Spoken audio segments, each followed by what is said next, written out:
Take me back to Liberia, where the drums still play my song. Take me back to my homeland. It's the place where I belong. LIB Future TV, giving voice to progressive Liberians, speaking about politics, entertainment, and local news.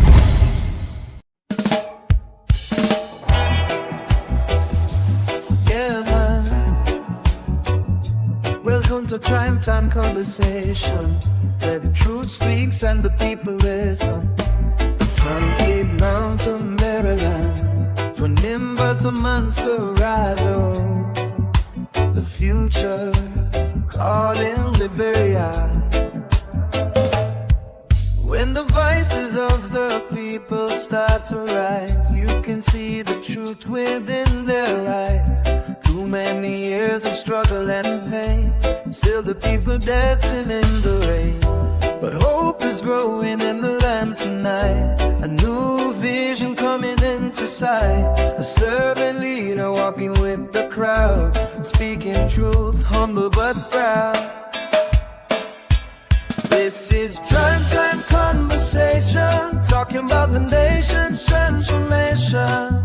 From the villages to the city life, Liberia searching for what is right. Education for every girl and boy, healthcare bringing hope and joy. A stronger future we can see for every Liberian family.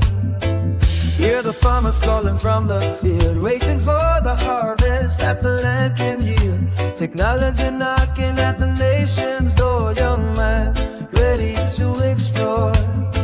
Electric power shining through the night, security standing for what is right. The economy rising for everyone, a new chapter has begun. This is prime time conversation, voices of a rising generation. Agriculture feeding every home, no more hunger, no more roam. From Cape Town down to Maryland shore, the people say we must do more. From Nimba Hills to Montserrado streets, the future and the people meet. Now the people talking in the marketplace about a man who walks with steady pace, a leader with a vision for the land, reaching out with a helping hand. From humanitarian work to leadership call, standing strong when the people fall, talking about dignity, justice and trust, serving the nation because he must. Not for power, not for fame, but to lift Liberia's name. A vision rising clear and bright, leading the nation toward the light. Oh, Liberia, hear the cry. Let the children reach the sky. When the people stand as one, the victory has begun. The conversation starts tonight, speaking truth and shining light. Together we can build again for the daughters and the sons. This is prime time conversation, voices of a hopeful nation. Education, health and peace, let the nation struggle cease. With strong leadership guiding the way, Liberia rising day by day. From every county hear the call, a better future for us all. Where Liberia speaks, the conversation continues.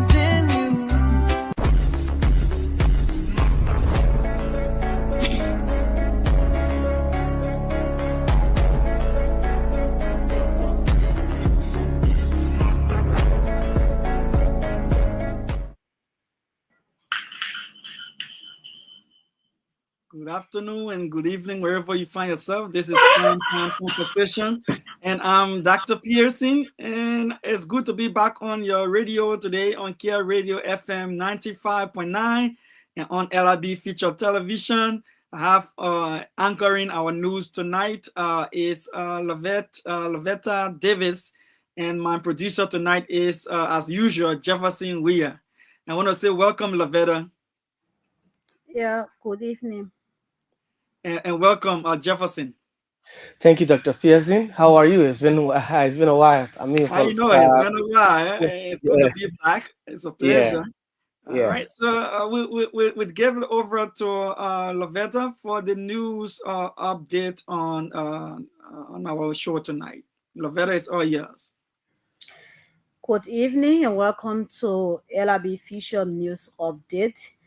I'm Lovecta Davis. EPA cracks down on heron clusters mining operations in major Wapolo swamp. The Environmental Protection Agency has shut down mining activities linked to political commentator turned miner Heron Costa in Wapolo County over alleged illegal operations and environmental violations. According to EPA inspectors, Erica Mining Company was operating without a valid environmental permit while using expired prospecting licenses that do not legally authorize full-scale mining activities. The inspector stated that authorities immediately halted the operations and barricaded heavy mining equipment at the site. Meanwhile, another company, Cosmos Investment Corporation, was also cited for multiple violations, including river diversion and poor environmental practices. The EPA says the nationwide crackdown on illegal and environmentally harmful mining activities will intensify as Liberia mounts to protect its water bodies and enforce sustainable mining laws. A new Human Rights Watch report says school fees are forcing thousands of Liberian children out of classrooms despite laws guaranteeing free education through ninth grade. The report found that roughly one third of Liberian children between ages 3 and 17 have never attended school, while only 17% complete grade 9. Human Rights Watch said mandatory registration fees, exam charges, uniforms, and transportations costs are major barriers for low-income families already struggling with poverty. Researchers interviewed 179 people across 5 counties between November 2025 and January 2026 and found many children are sent home from school when parents cannot pay fees. Some children begin school years late, with more than 60% of junior and senior secondary students reportedly overrange for their grade levels. The report also documented cases of children leaving school entirely to work in markets, farms, and small businesses to support their families.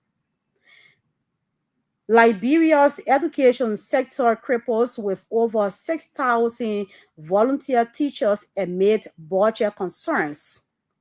The Ministry of Education has disclosed that Liberia currently has a total of 6,198 volunteer teachers serving in school across the country, highlighting ongoing challenges within the nation's education system. According to the ministry, the institution's direct operational budget stands at 53.8 million United States dollars, while the entire education sector receives a combined allocation of 168 million United States dollars. The revelation has renewed public discussion over teacher welfare, salary support, and the government's capacity to fully absorb volunteer teachers into the national payroll. This has repeatedly raised concerns among senators about the growing number of unpaid and underpaid teachers, especially in rural communities where volunteers educators continue to play a critical role in sustaining classroom instruction. The disclosure was made by Anthony Yeke Wafokba, Deputy Minister for Administration of or at the Ministry of Education when he appeared before Senate plenary. Anthony Fogba represented the Minister of whom is believed to be out of the country. Montserrado County District Number 16 representative has formally requested the appearance of the heads of the National Public Health Institution of Liberia infield and the Minister of Health to appear before the full plenary of the House of Representatives. According to the communication, the request is for the two institutions to discuss Liberia's preparedness and response strategies regarding the recent Ebola outbreak in the Democratic Republic of Congo, which has been declared a public health emergency of international concern by the World Health Organization. The communication stated that the ongoing situation poses a significant risk of further spread given Liberia's proximity to the affected regions alongside its historical experiences with Ebola outbreaks, particularly the devastating crisis between 2014 and 2016 that resulted in significant loss of life. The communication further that the WHO's warnings concerns the Boyo virus and its potential escalation necessitate Liberia's readiness to respond effectively. In light of the reported cases and the risk factor identified by the WHO, including high population, mobility, and urban nature of the affected areas, it is critical that infield and MOH state measures have in place to prevent resurgence of Ebola in our community. Further understanding the current status of the country's public health infrastructure, surveillance systems, and community awareness campaigns will be vital for ensuring the safety and health of citizens. ANC political leader Alexander Cummings is calling on the government of Liberia to improve the country's judicial, regulatory, and taxation systems to attract foreign direct investment. Cummings said, without respect for the rule of law and proper economic regulations, it will be difficult for Liberia to attract foreign investors. Speaking via telephone on a radio show following the conclusion of the 2026 African Business Leader Forum in Rwanda, Cummings urged the government to create the right environment for investment and job creation for Liberian citizens. The 2026 African Business Leaders Forum brought together more than 2,000 business executives and political leaders to explore ways of strengthening Africa's economy. Cummings further that the forum aimed to encourage business owners to collaborate within and across African countries to promote growth and development skills. Alternative National Congress ANC political leader Alexander Cummings has pledged a more aggressive political and communication strategy ahead of Liberia's 2029 presidential elections, declaring that his party will no longer allow opponents to shape its public image or dominate the national narrative. You present the future of our country, Cummings told the Liberian students in Kigali, Rwanda. We want the opportunity to serve so we can grow the economy, create jobs for you and your friends and relatives, and guarantee every Liberian the right to put a hand on a bowl of rice. Cummings said the ANC is preparing for a more organized and aggressive political campaign ahead of the next presidential election, with a major focus on rapid response communication, grassroots mobilization, and youth engagement. We let the opposition define who we are. Cummings said, we are going to defend ourselves this time. When they lie, we will react immediately. Cummings placed Liberia's young people at the heart of his political vision, describing them as both the biggest victims of poor governance and the country's greatest hope for change.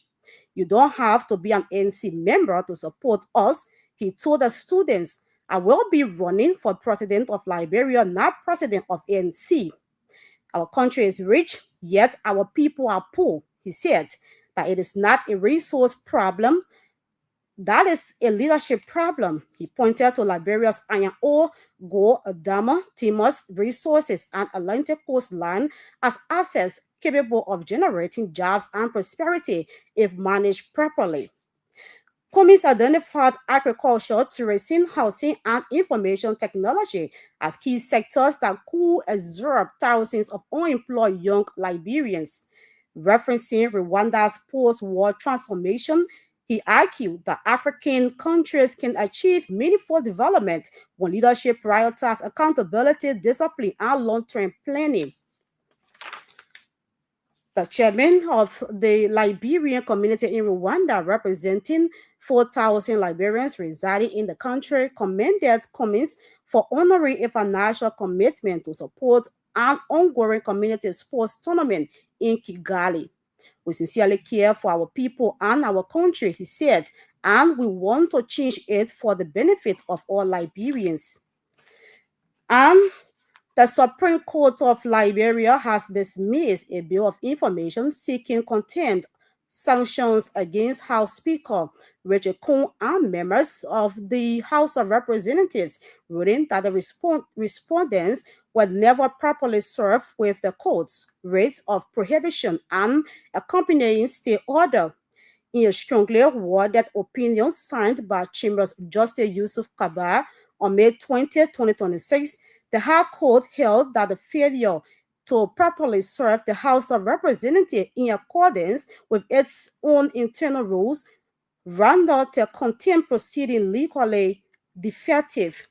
The ruling presents a significant legal development in the ongoing tension between the judiciary and the legislature over compliance with judicial orders and constitutional authority. Those were the latest news update from Liberia.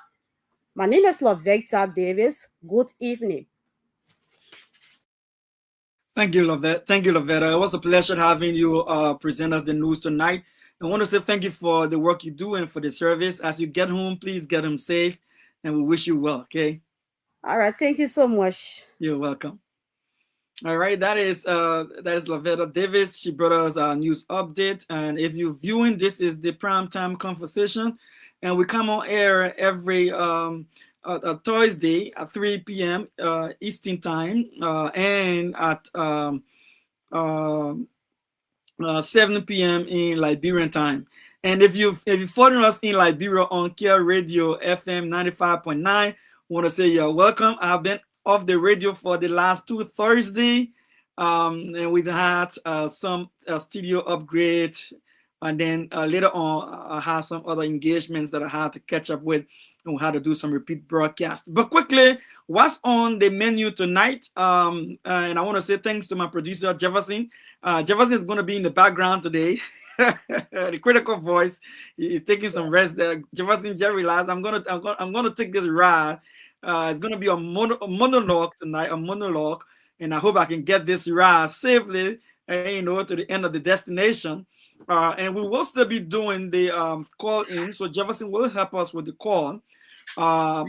Between the show, I will ask Jefferson to please call us some of the scratch cards that we have, the last 4 digits number of the scratch cards. If you can get those numbers right at the end of the each of the show tonight, when we open the lines to call, if you can get any of those scratch cards last 4 numbers correctly, you win yourself a scratch card to recharge your phone if you're in Liberia.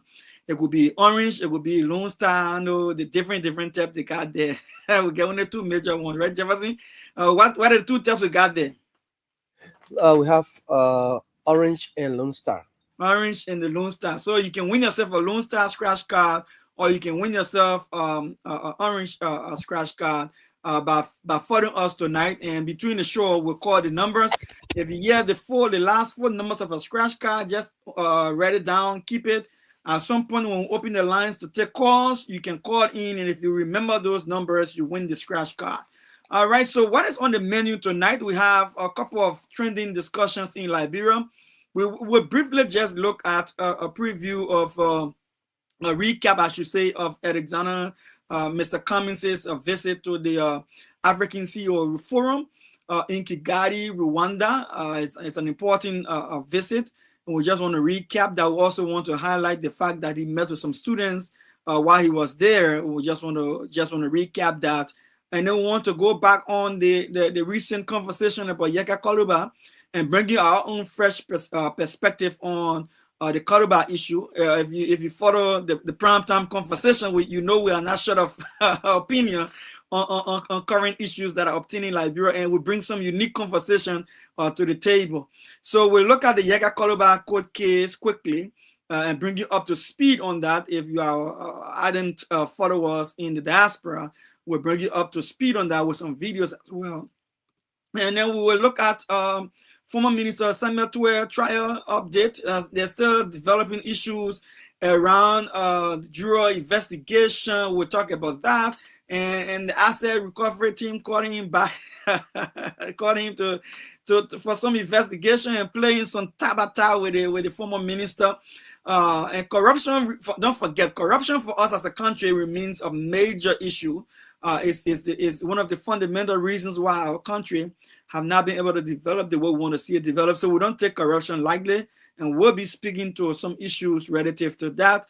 And we'll look also at the issues that having to do with the Human Rights Watch report, and the mentioned issue of education. We'll take a quick look at that. And then because we're talking education, I want to provide some education on the artist Sasu Boa. I know it came in a public glare and then it went away, but I just want to touch something on it just for educational purpose, right, on that issue. So before we go into our first topic tonight, I want to just show you a video, a recap of video pertaining to Alexander Mr. Cummings' visit to Kigali in Rwanda. So let's get a few words from Mr. Cummings quickly.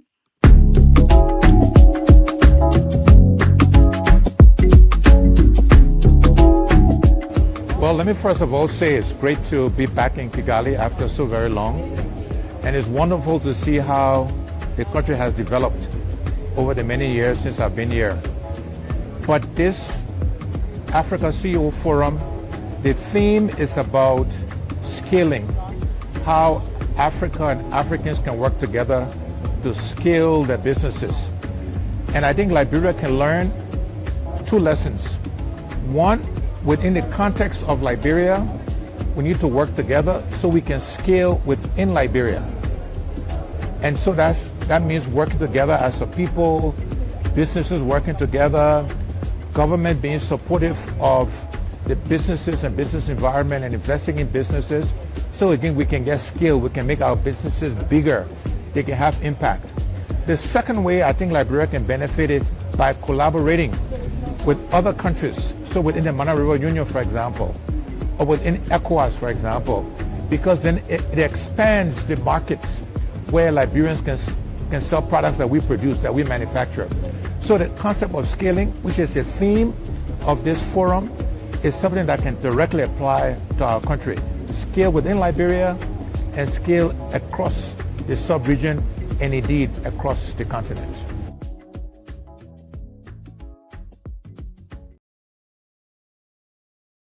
Mr. Alexander Benedict Cummings, and so let me just throw a couple of lights on this. When I hear Mr. Cummings mention that he's impressed with how Rwanda has developed over the years since he has interacted with them.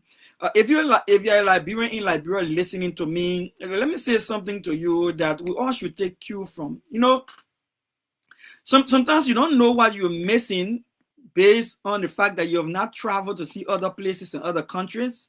So you really don't know what you're missing. It's almost like you you have your house, and the only place you know is your house. The only place you know is your village. The only place you know is your town. The only place you know is your city, right? So everything you see there is what you're familiar with.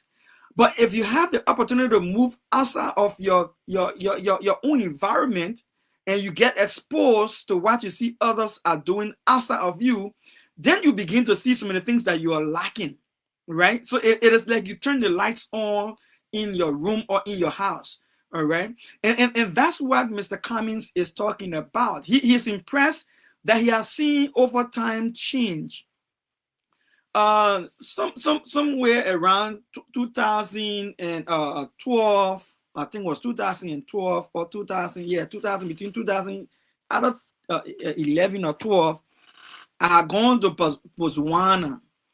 And Jefferson, you're not going to say anything, but I'll call your name since you're on the screen, so people can't think you frozen. But one of the things that I noticed in Botswana while I was there, I went there for a meeting, and one of the things I noticed in Botswana when I went there at the time was that when I left the meeting hall, I like ice cream. Anyone who knows Dr. Pearson know I like ice cream. Jefferson can be snow inside, I will be eating ice cream, right? I love ice cream. So I'm in a hotel. Going for this major meeting. I'm in a hotel, and then with my other Liberian counterpart, and I reach out and knock on the doors and say, you know what, let us go out to the supermarket and go get some ice cream. And so obviously, being the head of the team, the truth was on me, I should say. So we got outside, got a commercial vehicle, and it took us to the ice cream to the mall, what appears to be the mall. And Jefferson, driving towards this place, this mall, you see young people, very young people, getting outside of flashy vehicles. By the way, I didn't see any old car in the poor country, to be frank, and also any old car in the poor country. But you see young people getting from these fancy vehicles. And then, Liberian will lecturing. So we're there talking, we're chatting, and we're saying to ourselves, wow, they're training family, they're really rich here. And the driver who are driving us around, the guy said, no. And those young people you see down there, those are their own vehicles. And those young people coming down in the coats and the stuff. And the guy is saying that, no, these are, those young people you see coming, they are all, those are their own property. So then they open a conversation, right?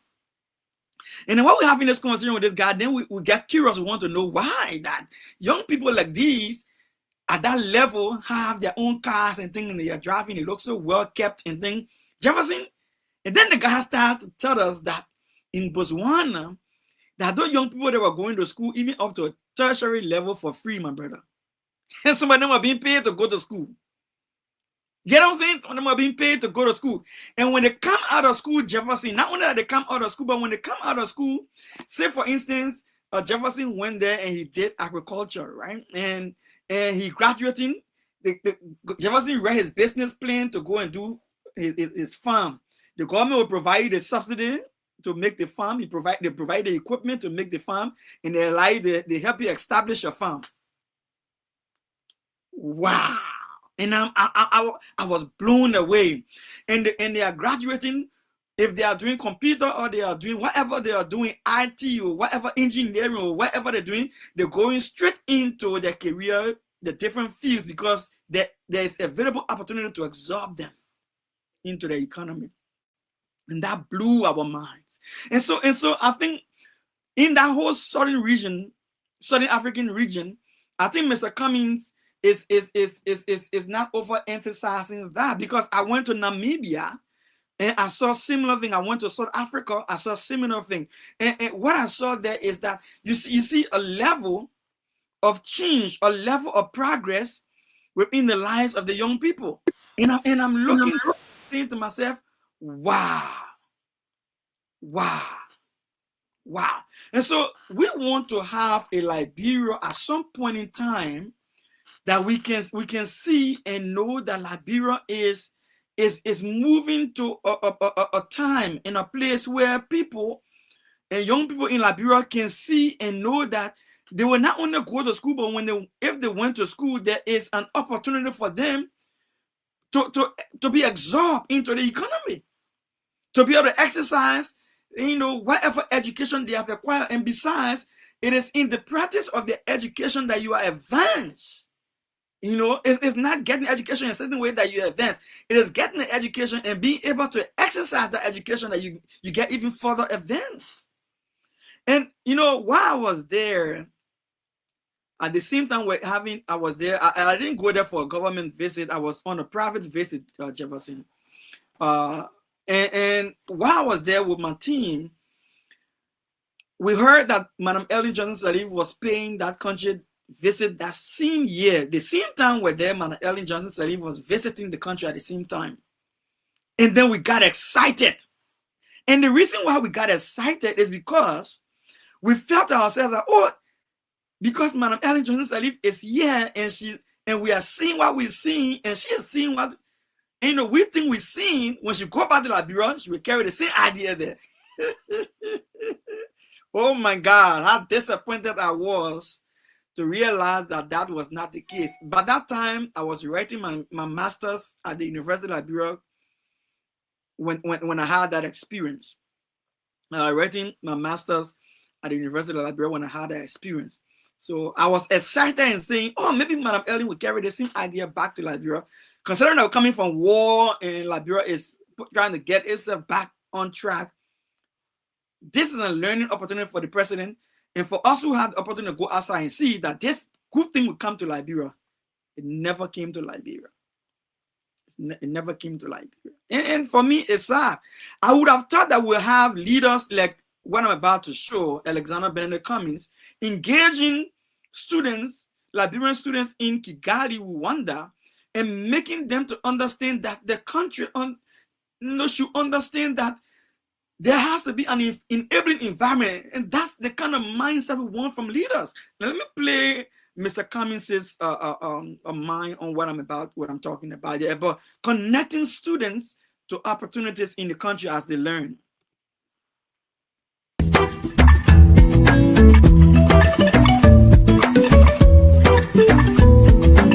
Welcome to all of you. It's good to meet young Liberians. You all represent the future of our country. We came here to attend the Africa CEO Forum. So it's a forum of many CEOs from around the continent. I'm glad that all of you are in school. Some of you are finishing.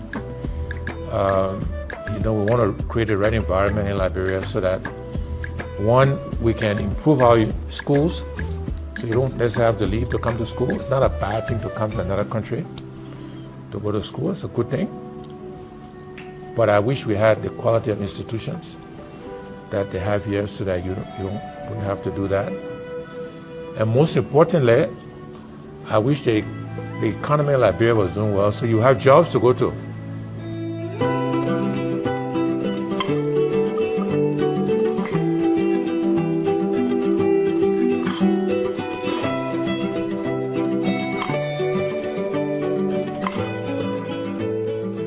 And some of them feel afraid. When they make you president, the usual thing will not be done. Yeah, the usual thing will not be done. The rightful thing will be done always. So they feel like if we make Mr. Cummings president, our hand will be out of the, like the cookie jar.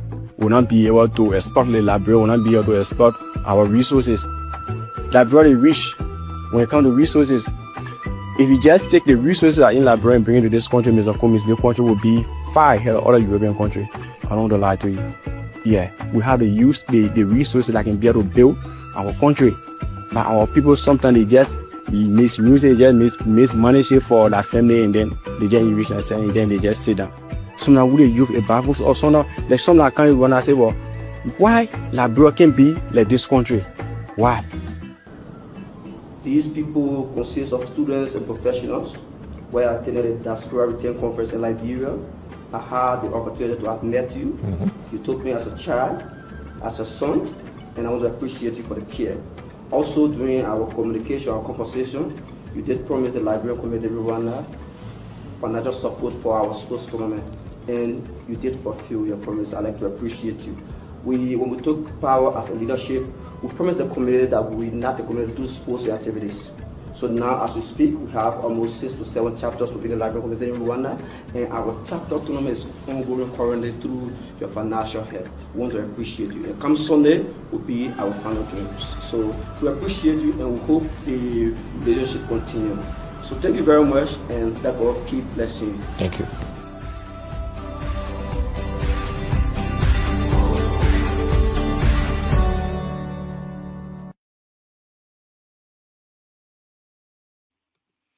You see, there is this lie that people like to tell that Mr. Cummings is not helping people, that he's not making impact in the lives of people. And we keep telling them that, look, this is a man who does not like to show off.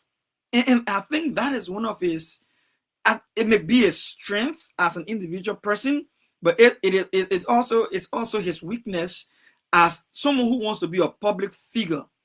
So you understand that these young people are expressing several things with Mr. Cummings in Kigali, Rwanda. And some of the things they're expressing is confidence in leadership. They're like, listen, we even here when we see you passionate to want to lead Liberia, we the young people want to trust your commitment. But because we've been lied to so many times by people before you, it puts doubt in us to even believe any politician anymore that something can change.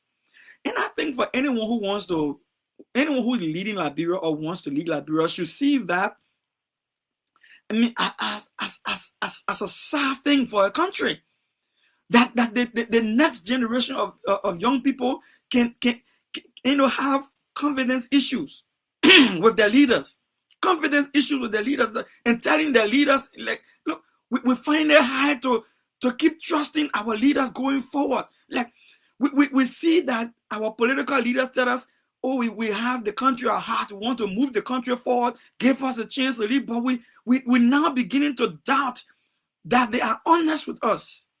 That's deficit in confidence in political structure. And I'm grateful, and I say this, look, Liberians need to understand this. We have not tried Mr. Cummings like we've tried other politicians. Mr. Cummings should be the next president of the Republic of Liberia. Mr. President Alexander Cummings, next president of the Republic of Liberia comes 2029. I love when the other young men said, there is still hope that we have in our voices, in our hearts, in our minds. Despite the confidence issue, we still have hope that with the vast resources that we have and the vast opportunity Liberia has to offer, that there will be a leader, someone who can come and produce for us results that we can feel, that we can see, so that Liberia can tap into its vast potential. Liberia can tap into its vast potential in its young people. And then I like the part where the other young man, even though Mr. Cummings was not willing to say it himself, other young man came up and said, look, you mentioning about we ourselves know you're doing it. Want to mention here that you are helpful to us. He said, even I was sitting here, you have treated me as though I am your son, and you've been very helpful to me, and I want to be very thankful to you for that. And then he mentioned that they have in that Liberian community in Rwanda have about 6 to 7 different chapters of young people that are established in Rwanda, that Mr. Cummings is helping to give them some level of support in their different endeavors that they are having there. This is the kind of leadership that we're looking for in Liberia. We are not looking for people who are only there to get from the Liberian people. We're looking to see people who will come into leadership with the intention to help the country and putting emphasis on the youth. So if you're listening to LRB Feature TV, and this is the Primetime Conversation. I'm your host, Dr. Pearson. So Jefferson, I will pause here for a bit, and I will ask you to please call me at least 3 of the scratch card last 4-digit numbers for our viewers that are listening who will want to call later on during the call time. to clean those numbers to win those scratch cards. Call me 3 of those scratch cards. Okay, so the last 4 digits, first 3 cards, we have 9761. 9761. 9761. All right, that got it. The second one. We have 8032. 8032. Thank you, Jefferson. 8032. Can we call the third one? 0895. 0895. Those of you in Liberia can say 0. That one says 0895. Okay, Jefferson, call one more for me. Just call one more for me. Okay, 8976. 8976. 8976. All right, so I got an e-back. Somebody told me, say, look, that when you're calling that number, that's some we can come from well late. By the time we get cars to real home, we already late, to jump on the show. So at least those who make effort to come on, call somebody number, call the number again, number, so we can see. So let me say this, right? I will not call these 4 numbers again in the show. Let me be honest with you. You gotta, if you want to get a number, you gotta come soon, right? So, but what I can do for you, if you just joining, I will call these 4 different sets of numbers in row. Since Jefferson just called it for us, I will call it in row before I continue the conversation. All right. Before I do that, I got to punish you a little bit more and give you something to listen to. And I want to give you our ANC girls at our party headquarters on the VP Road. For better future, support Mr. Cummings. For better future, support Mr. Cummings. And then so Jefferson called us 4 different sets of numbers, right? And there are any of 4 numbers on each of the scratch cards. He called 4 different scratch cards. And these are the number of my man who can write everything down and things that he can call and win all at the same time, which is not possible. These are the numbers. The first number is 9761. Yes, you heard me right. 9761.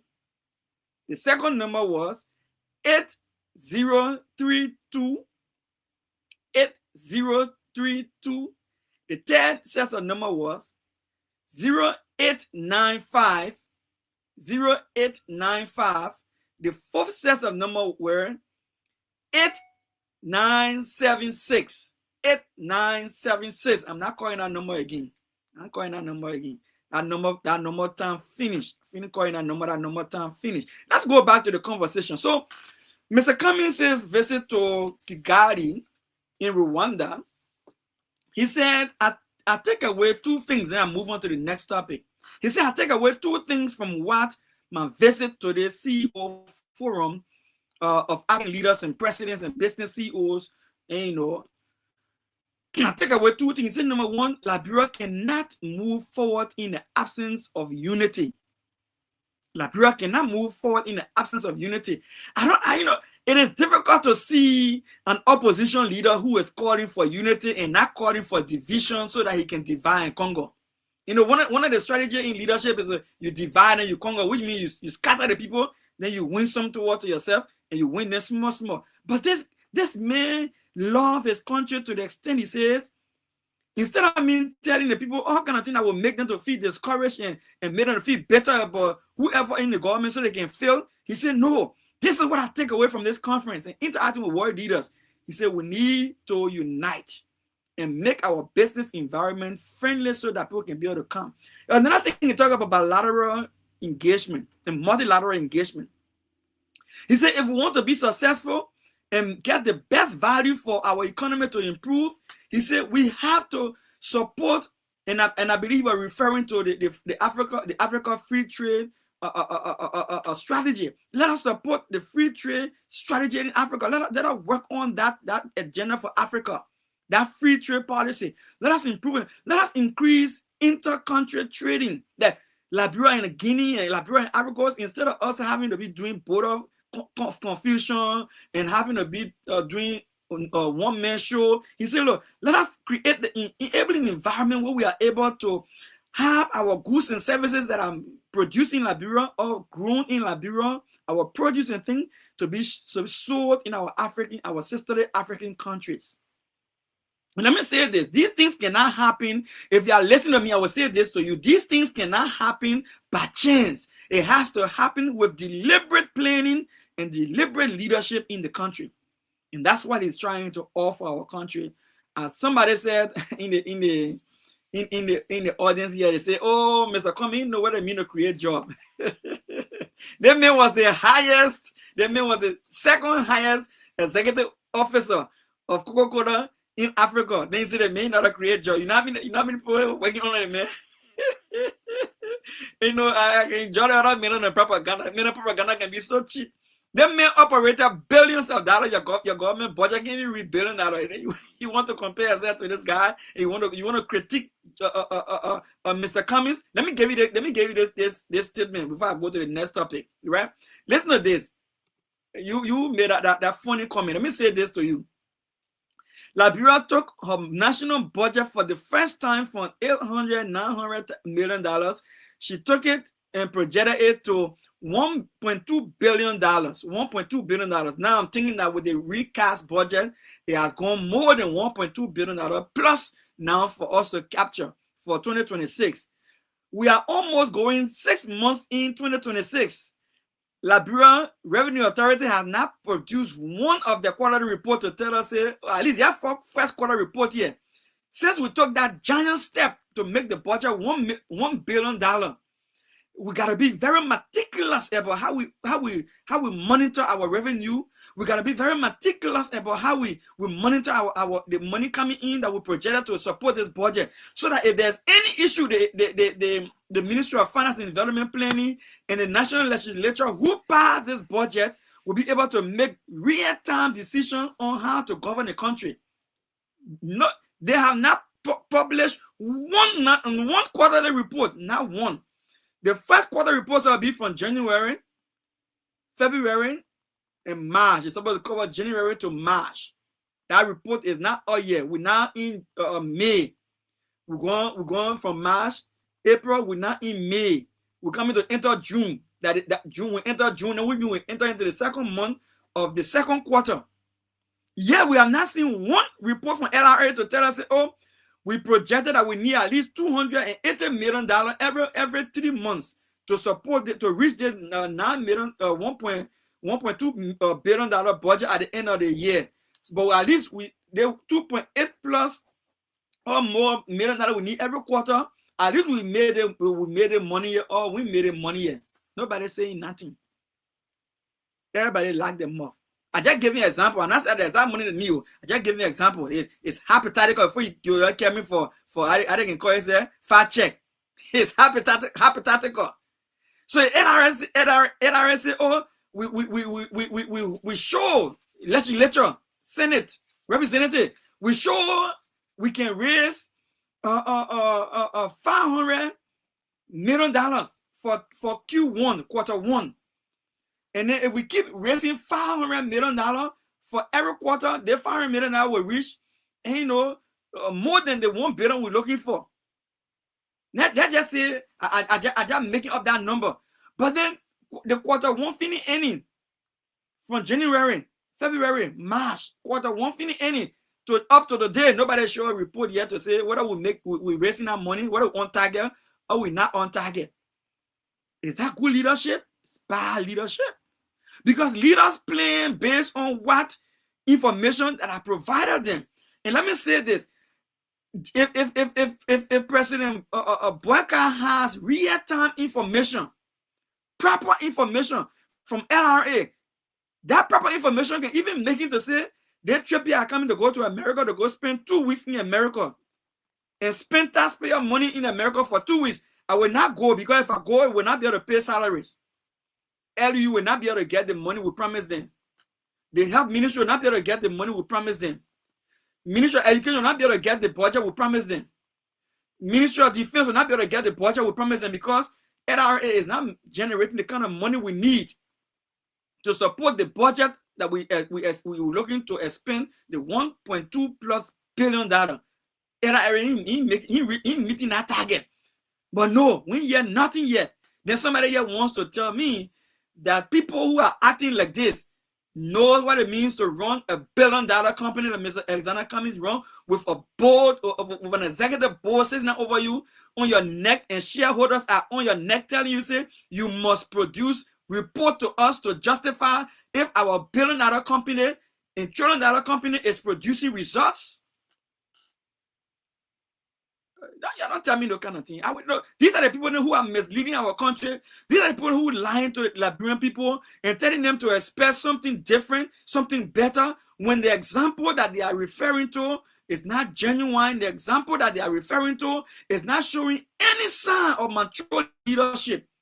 And Mr. Cummings is saying this and telling the young people, we're praying to see that Liberia will become a country that will show signs of mature leadership. That tomorrow you will come to school abroad and get an education and go back home and be able to serve the country because opportunity is there for you to serve.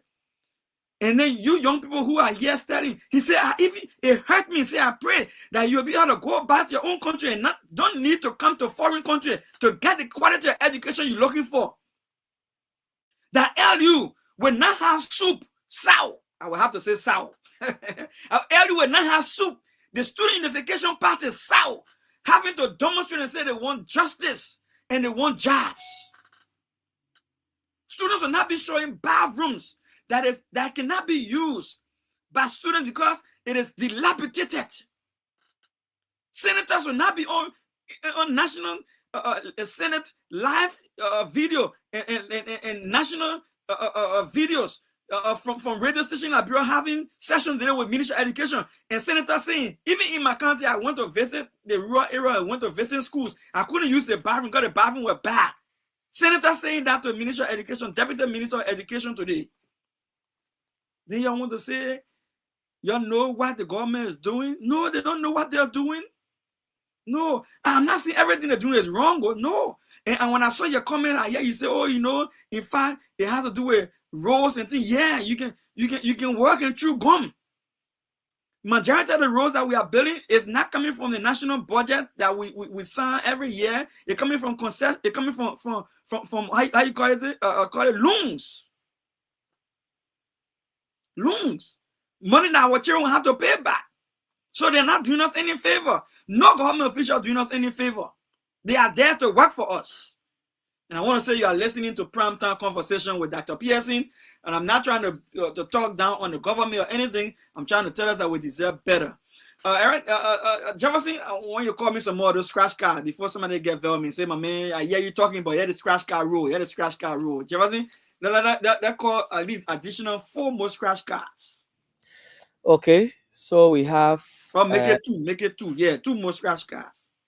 2356. 2356. 2356. Call me one more. And then we have 6084.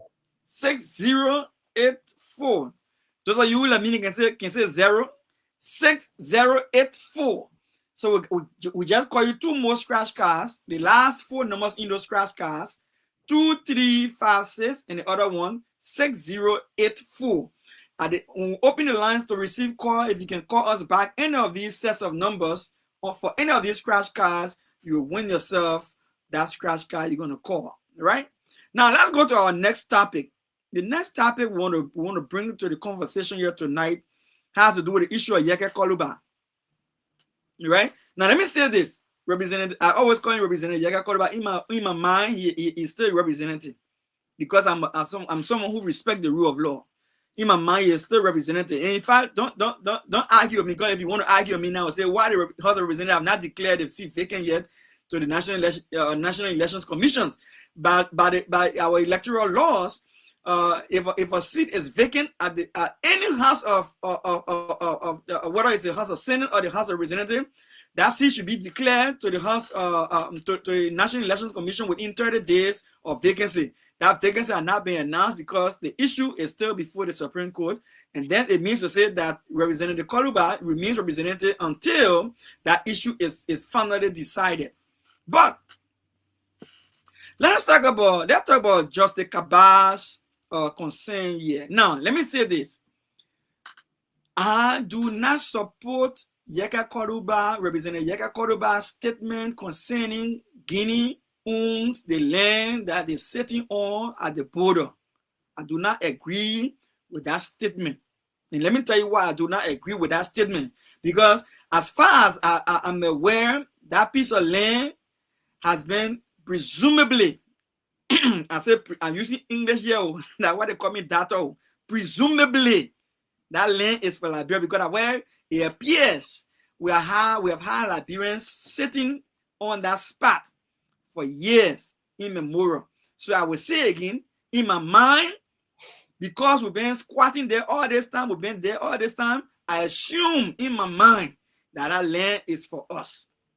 So I will not be the Yeka Koruba to say, oh, the land is for Guinea, because I do not have all the information before me. My government, through my President Joseph Yima Boyka, has not taken up the time to say emphatically. When Bob says emphatically, it means without any doubt. You're not confused about it. You're not biting your tongue. You can say clearly, the land here is for Liberia and Guinea is on our land. President Boyka cannot say that. He has not said that. He cannot say that. We have not been told, even whether in school or outside of school or any official document in Liberia right now, to say this particular disputed land by policy direction, Liberian government through His Excellency Joseph Yima Boyka declared the Liberian people, this land is our land and Guinea is illegally possessing our land. He has not said that. According to President Boyka, he went to Guinea. He had a meeting with Dumaya, and then they had a communique that I read. In the communique said the land confusion that they have there, they will set up a committee to go and discuss it. They will do joint border patrol. So when I saw that part in the document, they said joint border patrol. I've been thinking, I want to bring AFL with Guinea, so you're at the border. What is it? Are they doing joint border? I can just see Jefferson have bunnies there. That I want to talk anything here, but you can't talk Jefferson. Just be the producer. You can't talk. You know, have bunny. But the document that I saw, the communique from Guinea says in French and in English that the Liberia and Guinea will conduct joint border patrol. Since I've been seeing video from that Lofa there with the Guinean garden there, the latest video, I see no Liberian AFL sitting there with them doing any jump patrol. So somebody say, oh, maybe immigration men in there, man, ERU men in there, or how we call it, that garden. Yeah, ERU, how you want to call it? We won't call it, you're calling, I don't care. But yeah, immigration men in there. NSA meaning there, anyway, I won't call it, whoever you say there, yeah, but mind you, the people with the constitutional responsibility to defend the integrity of our territorial integrity is the AFL. In fact, in AFL, the act that created them, the document that created AFL, say it clearly, their responsibility is to defend the territorial integrity of our country. They are the ones that protect us from any invasion from outside. That not immigration can protect us from any aggression from outside.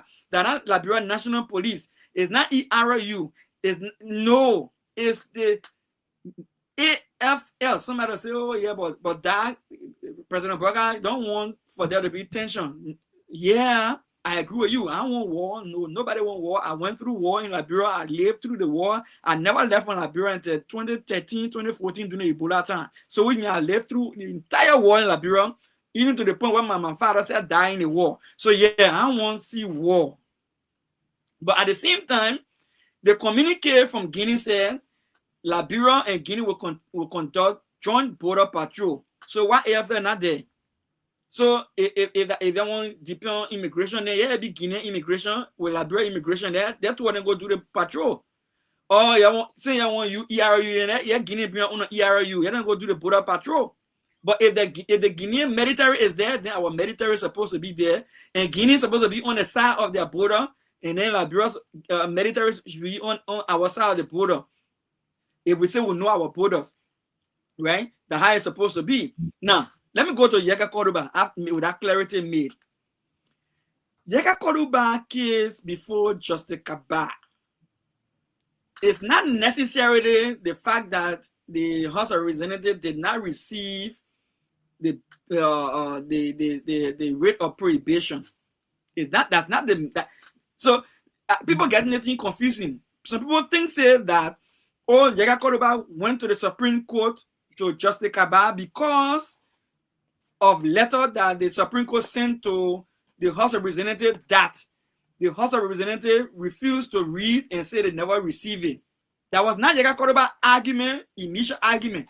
Jega Koruba's initial argument was that he was not given due process of law and that his constitutional right was violated. That's why he went to the Supreme Court. That's why he went to the justice in chambers, Yusuf Kabah.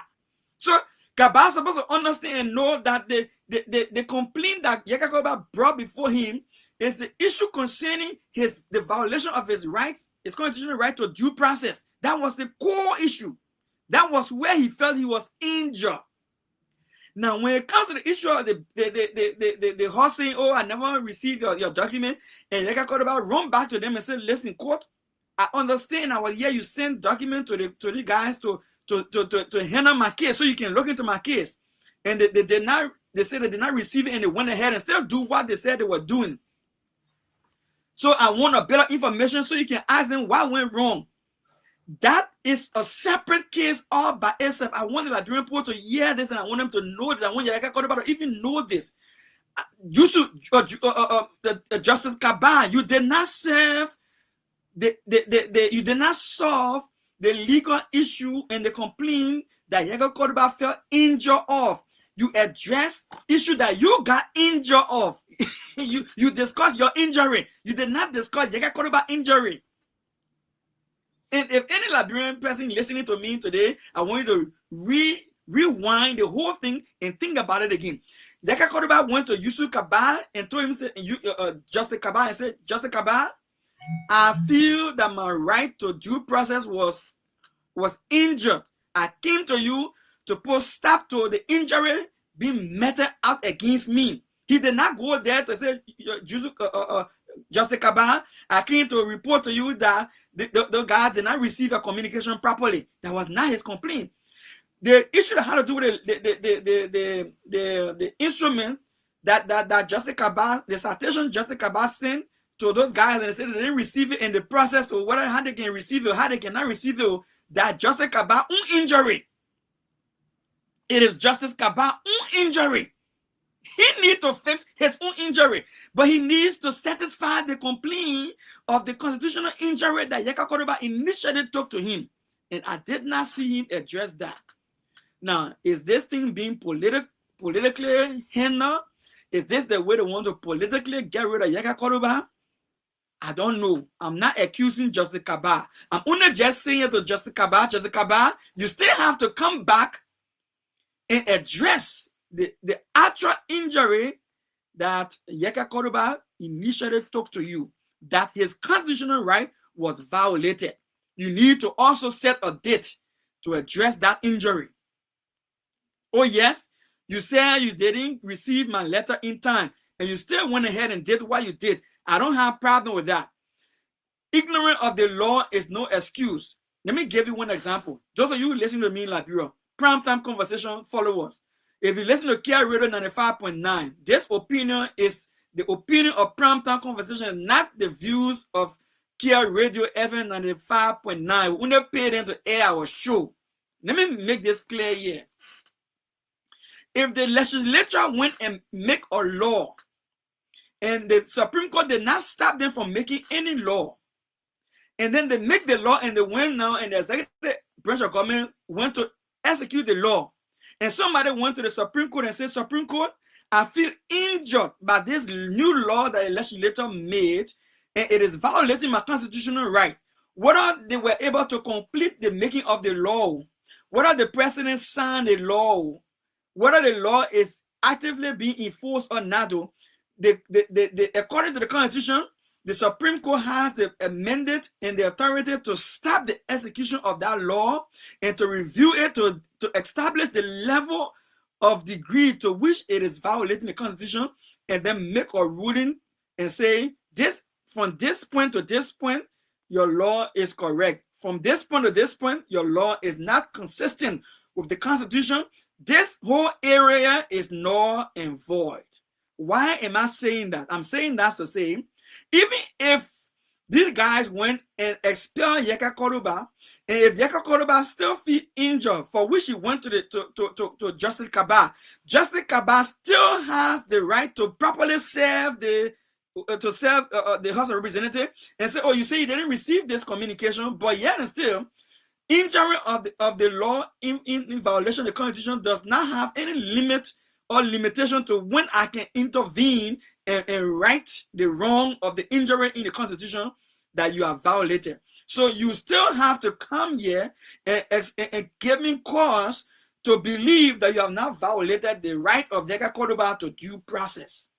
That, Justice Kaba, is the meat of the matter. Justice Kaba, that is the meat of the matter.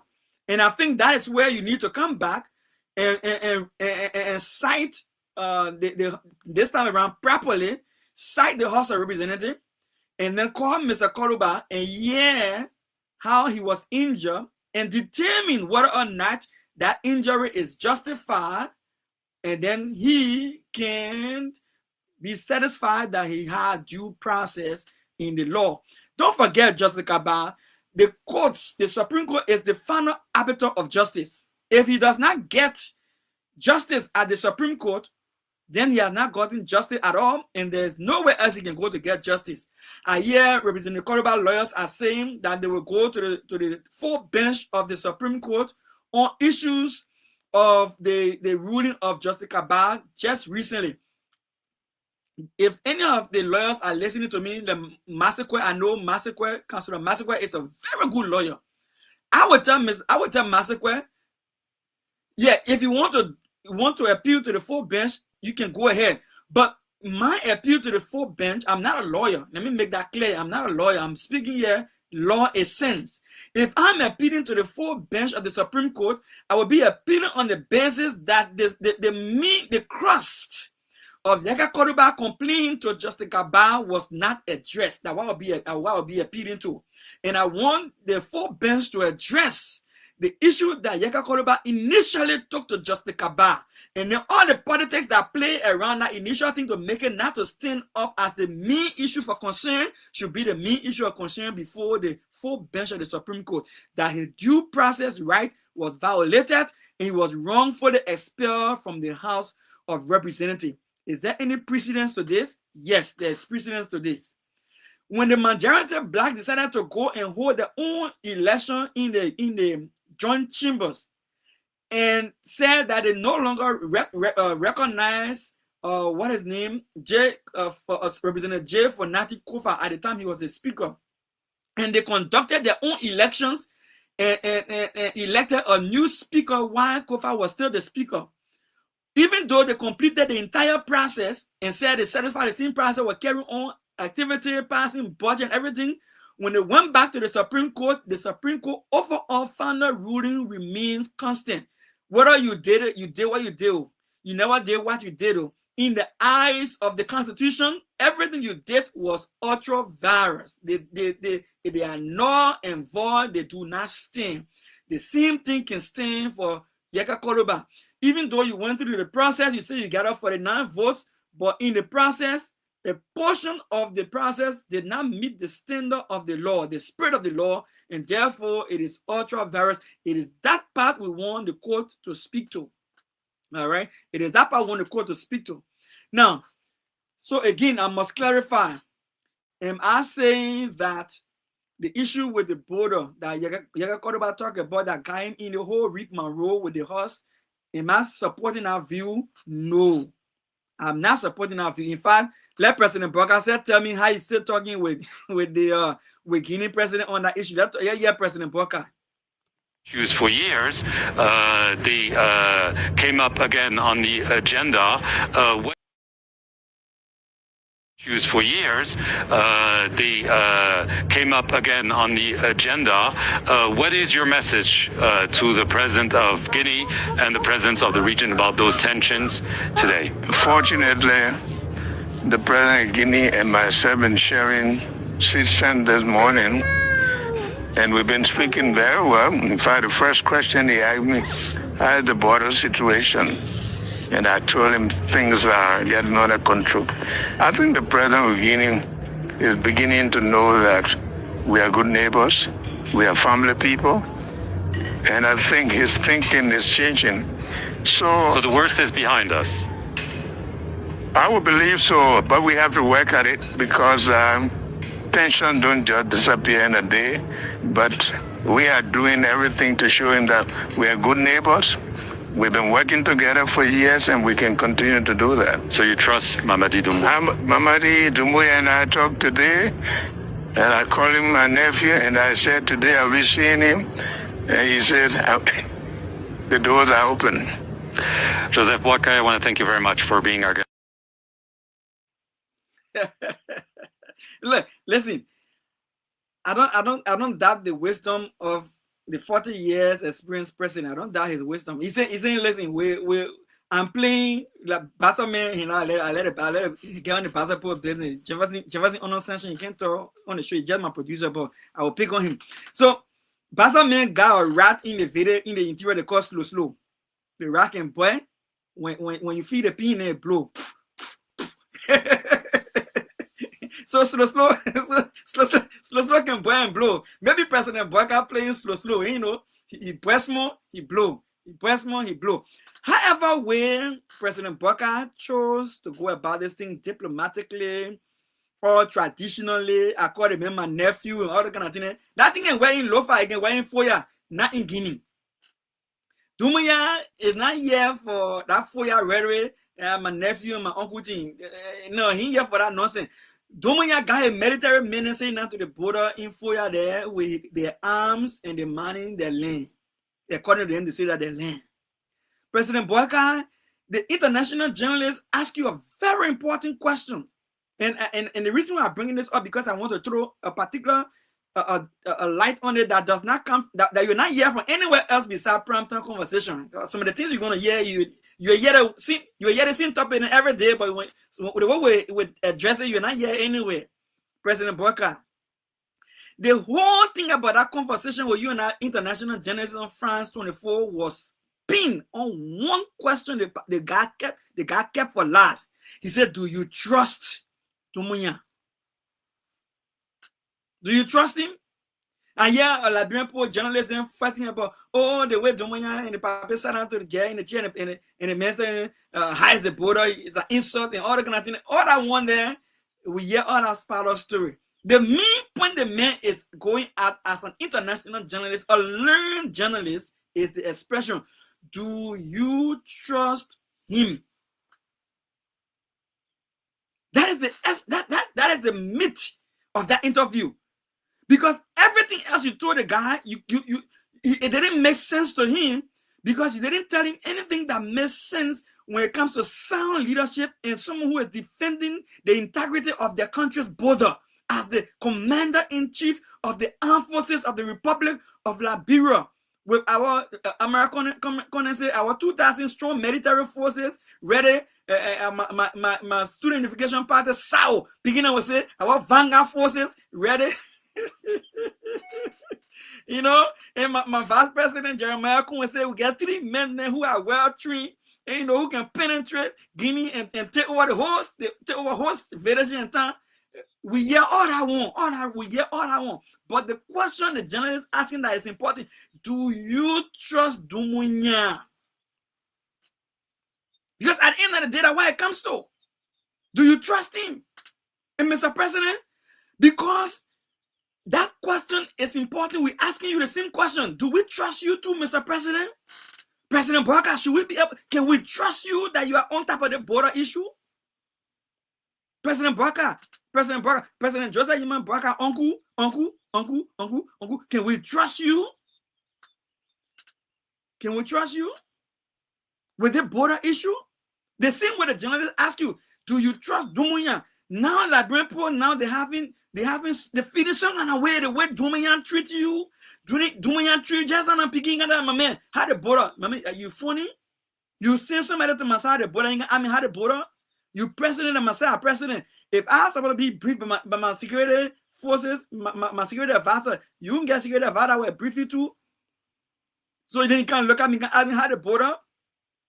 When you myself want to discuss, you made me to go to Liberia and have whole big meeting and lie to my own people and tell them, say, oh, right now as we speak, Guinea agree, they will go back to the side. And we're still on our side. You think I'm lying? Let me play. Messages of encouragement and solidarity reaffirm Liberia's standing in the community of nations and strengthen our collective resolve to pursue diplomacy and dialogue. Let me be clear to every Liberian. Our pursuit of peaceful resolution is not a sign of weakness, but rather a demonstration of strength. It is easy to fight, break down, and destroy. As our own journey has taught us, it is more difficult to recover and build. That is why the government is exploring every available avenue to resolve this matter peacefully. We will continue to rely on diplomacy, dialogue, and the mechanisms of regional cooperation to ensure that this issue is addressed responsibly and without conflict. Liberia has always been a nation that stands firmly for peace. So yeah, we agree. We want to do the thing peacefully. We want to do the thing here without any major conflict. But have you come back to tell us that the general asked you, how far you guys going to think? You say, I believe. Under control. You believe? You know, the finance minister, Gafan said, we'll be praying about economic issues. Now, the president say he believe. Don't mean business. The message, do you trust him? Let me tell you why trust is important, Mr. President. Trust is important because when you tell Liberian people, say, oh, Guinea men are going back to the side, we want to see that they're going back to the side. If you tell us, say, oh, they're going back to the side, and we see that they ain't going back to the side, then we start holding you now with one grain of salt. You know, say, Mr. President, you tried it there last time, you know, you ain't happy, oh. How can we trust you? Now, we want to see when you say you go into the thing diplomatically, they may ask you, what are the different measures you're taking? You couldn't see anything of substance to say, oh yeah, we've had meetings, we have sessions, and these are the outcome of the meetings, and this is where we are now with the conversation. This is where the border issues are right now. You couldn't come up with nothing, Mr. President. Nothing. Then in addition, they may ask you, finally, they may ask you, do you really believe this guy? You trust this guy? Mr. President, you cannot, hint the lives of the citizens of the Republic of Liberia when they have entrusted you as President of the Republic and Commander-in-Chief of the Armed Forces of the Republic of Liberia, and then you hink the nation's territorial integrity on a fragile trust that does not have any credibility to it. We feel you should be more precise when you are talking to these issues, you know. And I want to state that, Mr. President, go and think about that question again. Do you really trust Dumbuya? If you trust Dumbuya, are the things you people have been discussing, are they finally working for our country? I'll leave that with you. Sleep on that. All right. Jefferson, I want you to call me 2 more of that numbers. If you don't mind, call me 2 more of that cell phone, last 4 digits of 2 more of the cell phone numbers. My Piggy Shelton is on tonight, and I want to say hi to him. I know he will call tonight. Okay, so we have 6740. 6740. And we also have 6816. 6816. 6816. All right. So let me go into the next topic quickly. All right. But before I go into that, the next topic quickly, let me hear from my ANC girls. you know, I love the ANC girls. You know, if you want to join our ANC girls, please go down to I will forget about the area opposite Catholic Junction, VP room. Opposite Catholic Junction, VP room. Our headquarters is there. ANC headquarters is there. You can join us, our girls group, our girls brigade, Cummings Girls Brigade. And this is what I want to tell you about Mr. Cummings. For better future, support Mr. Cummings. All right, for better future in Liberia, support Mr. Cummings. All right, let me go to the next topic on the agenda here tonight, on the menu.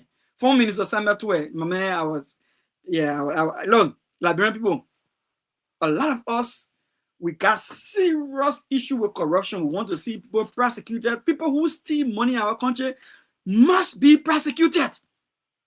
They must be brought to the law. They must be made to account for the stolen money. And not only those who stole money, but those who stealing money, they got to know that it's LSCC. Now, I posted on my page today. I said I got no confidence in LSCC, Liberia Anti-Corruption Commission. I got no confidence in no guys. I won't refer to the lady. I will say the guys, because the guys can be the one who can be pressing button. The lady then they left trouble. So I would lead the lady, even though the lady at the head, but I would do it. But those guys ain't serious for nothing. They serious. Let me tell you something. If we really want to fight corruption in Liberia, we not went to the post, steal the money, and pay the horse, and enjoy themselves, they get big gut, they ride fancy car, ride first class airplane, everything before we go chase them. By the time you hear some money, small money, get noise, man, jump there. Jump behind it. Then you know you're fighting corruption. But you sit down there, Amos Square there, Mo Ali there, our men to NASCAR who keeping pension people money, and take our country money and go post $6+ million in 4 years. Without legislative approval, without the president knowing anything about it, the president can say, "Oh, I know about it." Now he can talk stuff. I don't know about the money how they I don't know when it first started. In fact, they told me that my friend, my old time friend, and even though he passed away now, but he the one who started, and they think he was doing the project here, and my old time friend, now he passed away now, that he legacy project, so I won't stop it. So the people who steal the money and put it in the 4-year project now, we just stay there, that MRC, I know nothing about that money there. I know nothing about it.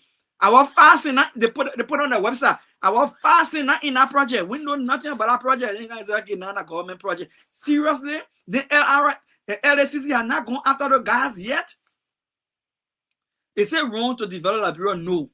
Is it wrong to build a decent area in the country who can have major international meetings? No, it's not wrong. But do we need to know where the money coming from to go there? Yes, because our country get problem with stealing. And because the country get problem with stealing, nobody shouldn't go take money and go say, "Oh, I'm making it. I'm building one big mansion for the country." No, don't take it konosa. Let it go through the House of Representatives and the Senate. Let it sign it in the budget. We all see the money in the budget. We say, "Okay, that money going on." When that money spent, we say, "Okay, yeah, the money spent on." Yeah, that GSC go audit and that's see how the money was spent. That's how we want to see the thing to work. People can be stealing money and you just look. Okay, let me get one. I let me tell you about pastor too. I let God business. Let me bring small bow inside. The pastor making leave bow behind and God behind. Pastor mean let church business. Even though I'm pastor man by growing pastor time. Let me say this. The person know that when you get human being change, they can steal.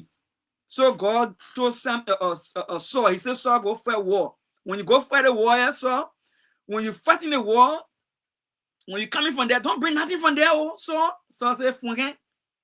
Yeah, my life bring it coming to me this morning. I getting back to me. God said, when you going, so you're going to fight the war. Don't bring nothing from there. Don't take nothing. Don't take nothing from there. Come back with your empty hand. So I said, "Funke." So I went to fight the war. The man fought when the man low, he saw the kind of juicy plum. He said, "Oh, the plum are too juicy. I can't let the plum rotting." He took it, put in your bed. Because you're looking at him from heaven, you're looking at him. The man partner said, "You see the bitter go saying, nah." He said, "Yeah, that bitter go looking too fat." You kill all that bitter go, I gotta carry it. He tied rope on that one way, leg, he put it behind. The man packing.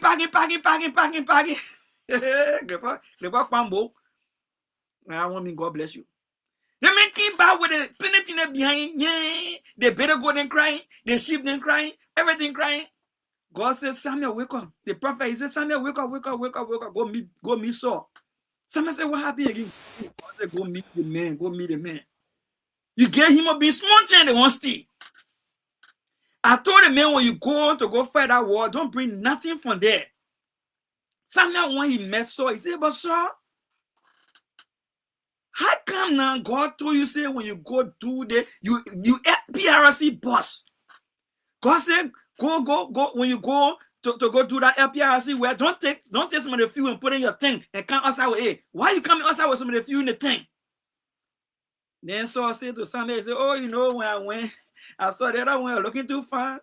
I saw the other one looking too fat. So I decided to bring it so I can kind of make it, give it to you for sacrifice. That Joseph brought and said, I brought a few years, I can give you some for sacrifice.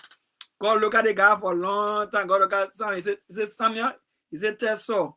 He said, Saul, didn't I tell you when you go there, don't bring nothing from there? It was a clear-cut instruction. Samuel said, oh, I bring it to sacrifice it to you. God said, no. I prefer you to obey me than to sacrifice to me. In other words, God telling, he said, I prefer for you to obey me than for you to brag me. God, you trying to brag me. So what the guys did yet, the brab Joseph Burger. Don't mean brab Joseph Burger. Don't mean it their own. At the same time, they said the other one put in that put the billion here. It will bust the paper here with it. Say, oh, the big billion, $10 million project will build in Foya district. In Foya, I mean in Foya. So they go build in Foya, will bust the paper here. Why the paper here bust? And you know, wait, let me show you the paper here again. Let me show you the paper here. This does not represent the view of Kia Radio. This is prime time on show here. Let me show you the paper here. Encouragement and solidarity reaffirm Liberia's standing in the community of nations and strengthen our. We want to ensure the standing of the country in the community or nation. We want to show that Liberia is up to par. Liberia, they say we can rescue Liberia now, so Liberia cannot be the kind of Liberia that we took from CDC. Because CDC is spotted. But then the boss the paper here. The boss the paper here in Foya. Boss the paper here in Foya. Those men took money from LPRC according to information. They took money from Water and Seawater information. They took money from NASCO, where the people pension money is. Classified information. They took money from other places. And they said a big mansion for President Broka on that side. At the same time, they either has LSCC going to go investigate the garden? Zero. At least the LSCC just say, man, no, let me just go check, just for checking sake, just because we heard that, and you know, the president said he never knew about this project here, and the money did not go through the House of Representatives and the Senate and the national budget. At least that just go there to just see, at least just go test and see if something wrong happened. Nothing. Everybody just lock them up, either lock them up. I got no confidence in the LSCC. No confidence in the LSCC. So the Samuel case went to court. They say Samuel not guilty. The judge called the roll after the jury and brought the case. They read it back. He said, 4 men. And they say 4 men. If you're listening to this radio station and this show, 4 men means when they say in court, the judge said 4 men mean the head juror. Head juror. He said, yeah, chief, yeah, judge, your honor. Are you ready with the verdict? Yeah, your honor, ready with the verdict. Okay. Now that you ready with the verdict, what the verdict say? The verdict say the man not guilty yet. Not guilty. So now the verdict say yeah. Say, juror, y'all agree? They say we agree. 12 people, other than 12 of them saying, yeah, we agree with the verdict. He said, you're sure you agree? You reached this verdict yet? He said, yeah, we agree. Say, okay. Saying yes, you agree, you're ready now, the man is free, let the man go. Samuel, yeah, go free. You're free. The people say they listen to all the evidence they brought against you. The evidence is not enough to make you to be found guilty. They say that yeah, you don't want sign for the money. You don't want sign for the money for the people to get the money, for the security sector to get the money. You don't want the one in charge of making sure that the security people get the budget from Central Bank, everything, but they didn't prove that you don't want took the money and use the money for yourself. So they couldn't prove that part there. Well, you're free to go. Oh, so now free to go? Yeah, you're free to go. All right, jurors. Yeah, jurors. Your work finished. You're free to go. You're go home. The juror work finished, the case finished. Judge going to do a final paperwork to get about the paperwork. Unity Party people crying all over the place. Oh, some are trying to go free. Oh, some are trying to go free. The man eat the money. Listen. The reason why we take people to court is because we are a country of laws. The certain matters, when people got matters, people got differences in the community, the reason why we get the courts is so that they can settle it by themselves. Because instantly, by they said they will take the law in their own hand. Once we send people to court and the people go to the court and their cases are heard and the court make their ruling, the case is closed. When you're guilty, you're guilty. When they say to go to jail, you go to jail. So to pay fine, you pay fine. If you're not guilty, the court say you came in as a free man because our constitution say anybody who is accused, you are innocent until you're proven guilty. You came in a free man with a charge on you. We examine the charge, we find the charge did not hold and the charge can't fit. Go home, you free. You came here free man, go back home free man. Everybody go home. Then the same 3 jurors who said in the court, the judge asked you certified with the ruling yet? Yeah, we certified. That thing you're coming from you? Yeah, coming from y'all. Sure the man free? Yeah, the man go free. The man going free. Then the 3 men from the same people come the 3 men who did not want someone to be free come back to the judge and say, Judge, after we sat at home for 2 weeks, we believe we have something from you. What do you have from me? Some people having cell phone in the room where they're in secret. Some people having cell phone. We believe maybe they call us out, and then somebody call them, and maybe they get them money. And so because somebody maybe get them money, so maybe the case was tempered with. Oh, so why are you talking after 2 weeks? The first thing the judge is supposed to ask them was, why you think so we can keep your in secret for the time of the case that we can let you come outside? It's because we want nobody to temper with you. Now you've been outside for a whole 2 weeks. How am I sure nobody temper with you? How am I sure nobody temper you? They say they're going to do CCTV, they're going to look at CCTV, and they're going to ask the people who are manning the door to see if nobody temper with the jurors. But the question that remains here is that, is it wrong to investigate the jurors? I would say no, it's not wrong to investigate the jurors. I think the national police should have been the one in charge of that thing because it's a criminal matter. Because the jurors no longer on the jurisdiction of the court, the jurors did a job, they go home. So now if there's any felonious activity that associated with that whole case now, it's a separate case by itself. Separate case by itself that had to do with a crooked jurors that violated the law. So deal with them separately. Get them over to the Justice Ministry or to the National Police, then they be investigated with their lawyers. Because according to the Constitution, everybody is innocent until proven guilty. And when the man is accused of a crime or allegedly accused of a crime, that man cannot be questioned in the absence of his lawyer. The Constitution says if you ask a man question in the absence of his lawyer without reading to him his rights, any evidence you take from that man cannot be used in the court of law. So yeah, the court can refer the case to the National Police and say, investigate the case for us because we feel something went on that was criminal in nature. That can be, the police can investigate, and when they find issues, they can charge those jurors that violated the laws to court and be prosecuted. And if the effect of that case with the jurors has any bearing on the judgment of the case so that it jeopardizes the rights of citizens and did not give them fair trial, free and fair trial, then the lawyers of injured party to that case can go back to the court and say, we feel that this ruling injured our client because of the jurors' action.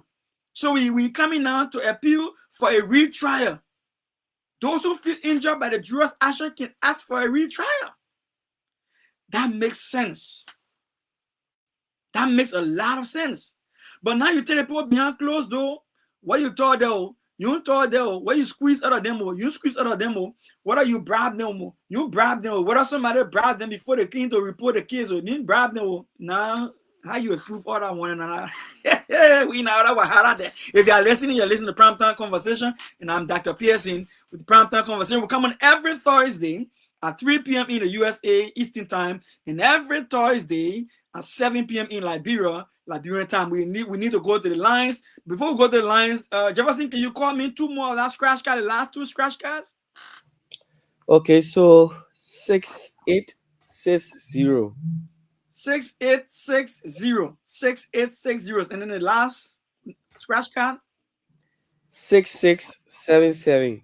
6677. 6677. Okay, my viewers out there you have it. I want to say thank you for viewing tonight. It was a pleasure having you. Amos, Samuel Twain, lawyer, went to the court today, not to the court, but to the office of the asset recovery team who invited Samuel Twain concerning another $2 million, they say, concerning rest issue, all the kind of stuff. Well, again, go after all the cases of corruption and what we want to see. Go after the cases. Just don't play politics with it. And if there's anybody right now who are playing with our country money, get on them also. Get on them also. Then we can say, yeah, the LSCC is working or the asset recovery team is working. But if you're leaving one group who's stealing the money now, and you're waiting for a new government to come before they go chase them, when they finish eating all the money, finish hiding the money, then what good is the asset recovery team? What good is the LSCC? That's zero. We just spoil money on you for nothing. Like, yeah, what Councillor Arthur Johnson said before we open the lines. About Samuel Twain and with the new money business call to conference with the asset declaration people. The asset recovery people, I mean. All like waiting in the hallway or waiting room, and when they're ready to send for it. So we are going back. If the chairman is ready this time, he will write all again. And when he does that, this time we come again, he does the same thing. And they are not, in fact, taking us to the investigation room for us to talk to the whoever wants to talk to us. We go back again. That's all we have to say. Yeah, so Senator Twain lawyer walk off from asset recovery office because they went there, and then the guys were not ready to receive them. And then they put out a statement and say, well, the main lawyer wrote them before and told him to reschedule. The military reschedule didn't get your car and come to your office. When you see Arthur Johnson, Council Arthur Johnson, that were there, that means a seasoned lawyer, well-learned lawyer, sound lawyer. The man winning your back and forth, kicking your general market door in the courtroom, right? They that kind of man can't get your car, point your gas, a gas priority going way up to $5 US for 1 gallon gas. The man get your car, go point a small gas, go way to asset recovery office, only to go there because he didn't get an appointment there. You start playing with the country. Look, let us be serious and do the right thing. Do the right thing. Then let me close on the one before you open the line. Supportive, I won't lie. You mentioned all law, imposing more 1 or 2 months salary. You know, we feel satisfied. Were you on salary where? Where were you on salary? I was taking pay with general ministry from the beginning. Were you working with general? No, not working, but I was taking pay. How you are taking pay? Are you working? How you are taking pay? No, after when Joga came to power, she decided to say the president said every official should choose the artists they will support. Okay. And so he said, my man, she was fighting to put me on the Civil 7, but it didn't work out. But how you expect that to work out when you were not working with Civil 7? You were not working with general ministry, and you wanted to get on the payroll? Yeah, too hard now.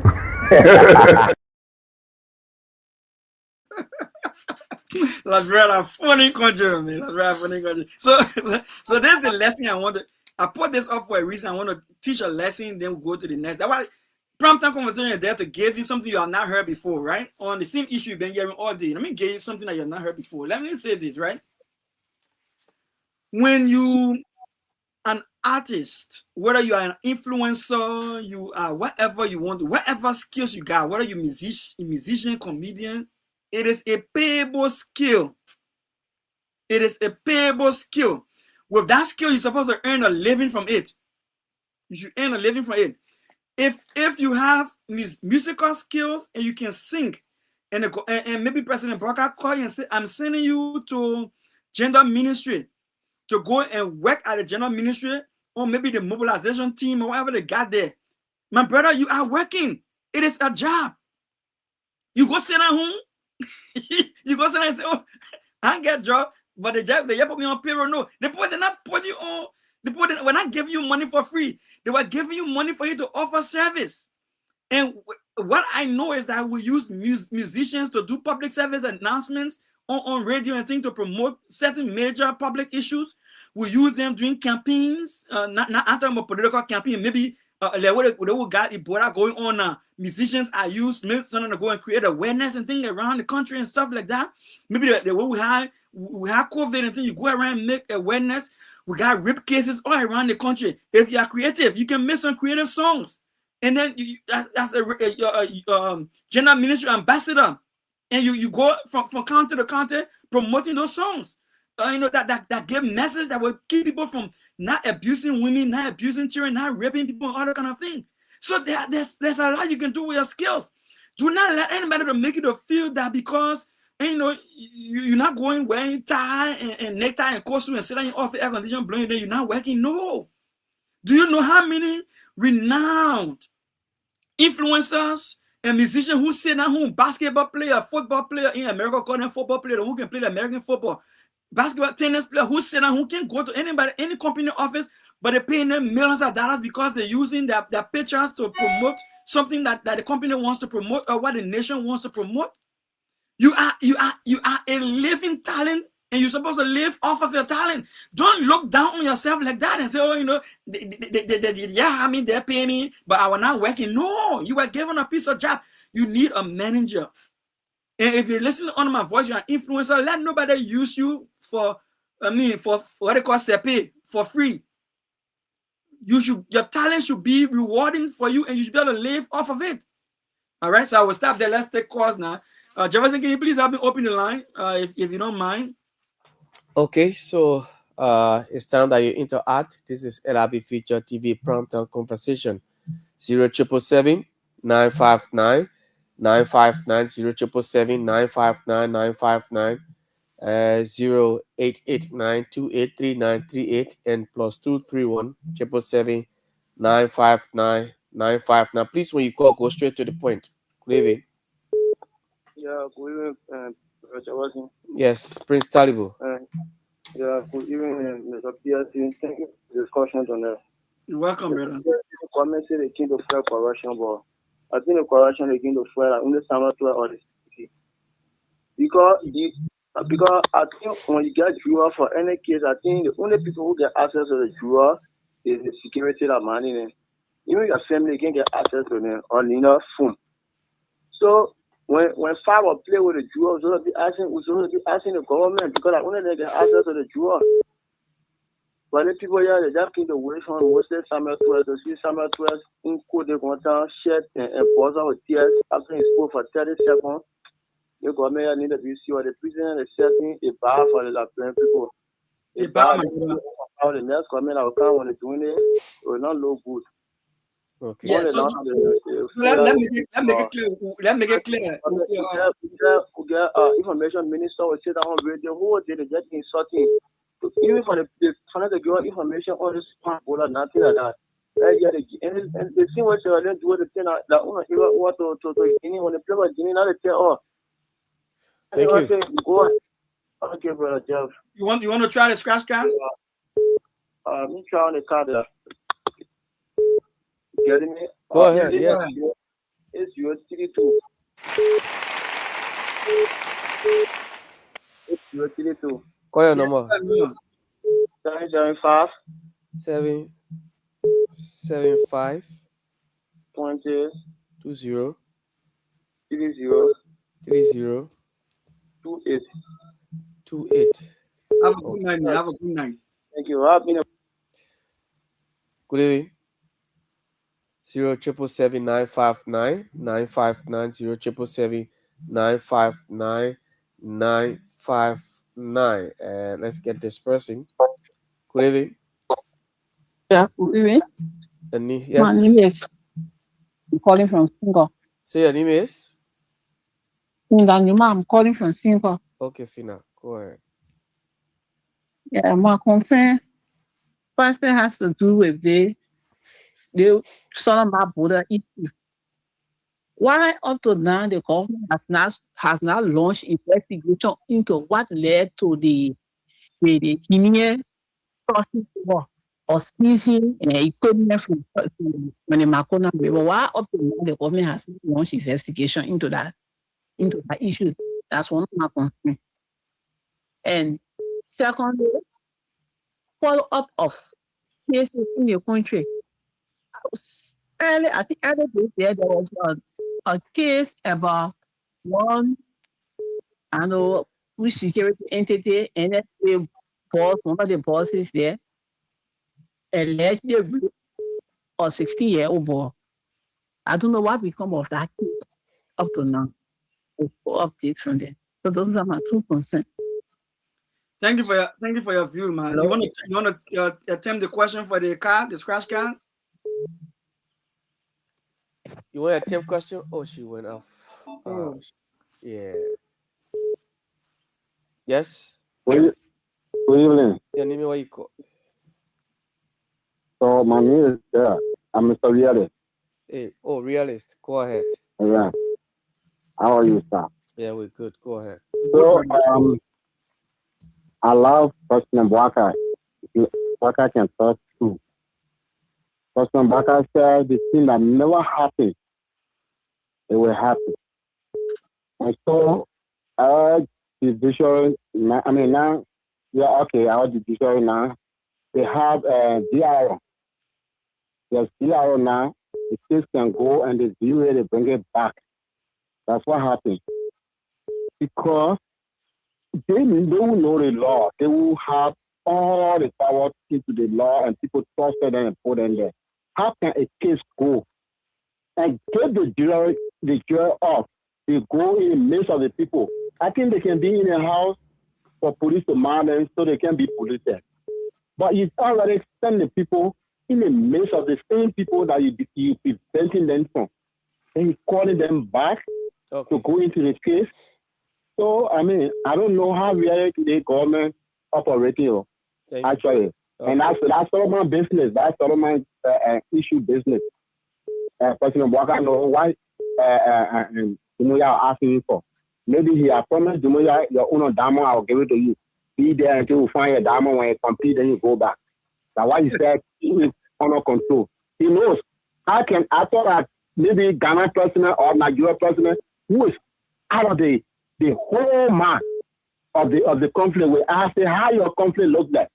But instead of man who have the reason of the conflict, will ask you how the conflict, because today when Dumuya says, I go, hey, y'all withdraw, that whole conflict finished. Then he will ask you, say, why, how the conflict there to the border. Thank you, my brother. You want to attempt, Dr. Pearson?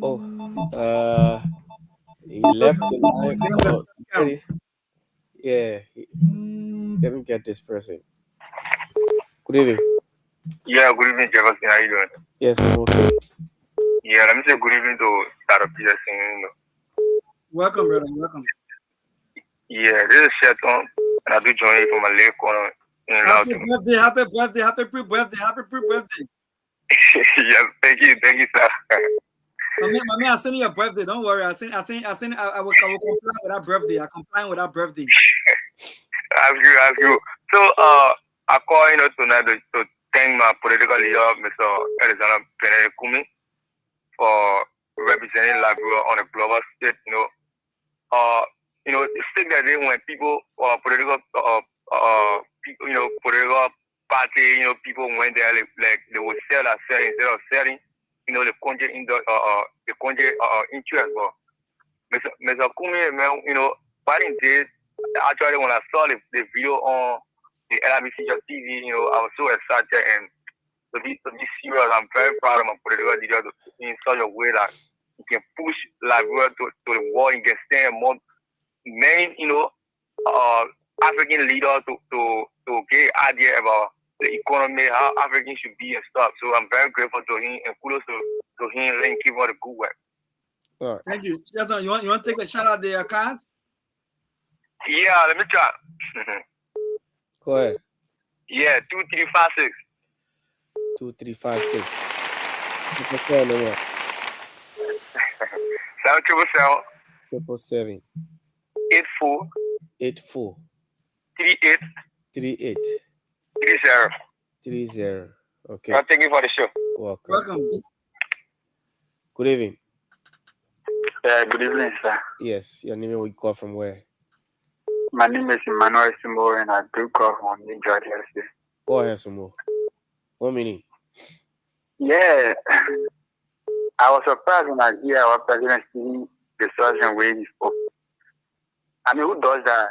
Is it about trying to tell that the agreement here, the new president when he is okay, you take the land, I will see how to talk to my people and for them to move on there. So, that conversation seems to me like, you have somebody hurting you, then they ask you, they play hurting. And then you then ask you, they play hurting. That question there for our president to answer. I mean, that's kind of frustrating. So let me ask you. Let me ask you. You trust Dumbuya? Huh? Do you trust Dumbuya? How would I trust somebody that hit me? Then no, I'm trusting. I don't trust Dumbuya. The maintenance of your president, you know what? The none of your president, the more friend of your president. In fact, your president say after the man say, you told the general say the man say we have meeting after today. They were going to have meeting, even though the meeting that secret meeting, secret part meeting. So the secret meeting, the secret conversation there now. Then the people say the land while like Guinea land, what Dumbuya say my para don't you want to gain something? Yeah. So the only thing just told the people there, yeah. So that quality more than because we can dialogue. Is about when there's after the dialogue, the people cross. So what kind of meeting? I sense too. I don't understand it in that way. I sense. Anyway, my brother at the president nephew. The president nephew. So you want to try the scratch card? Yeah, I want to try. Go ahead. 9761. All right. Yeah. Yeah. 0880 17 55 37. Yeah. Okay. This person. Sorry for that. 777-959-959 077-959-959. Good evening. Hello. Your name, where you call from? Yeah, there's a Winston Tabla calling from District 16. Oh, Winston. 1 minute. Yeah, thank you very much. I listened to your talking point. You know, the issue that has to do with the former finance minister, you know, it's clear that it's political witch hunt because for 2 years, they got make it to power. Initially, the time they come to power, the men behind the men, they say, men are criminal. For 2 years, they and the men were in court. The men were in Africa, he sit down for him to go to court. After the juror decided that the man is not guilty, they disbanded the juror for 2 weeks for them to call the juror back again for 3 persons to say the man is, or people were for they receive bribes. So the men and government will get more money to bribe people. So it's a clear indication that all they want to see is to change the particular man. So that's it. Yeah. You want to scratch card? Yeah, my number is 6860. 6860. Yeah. Call your number quickly. 076 yeah. 17 66 60. Yeah. Thank you. Hello. Yeah, hello. Hey, Mambilu. Yeah, Mambilu. Okay. My country was my concern, trustee for you. All right.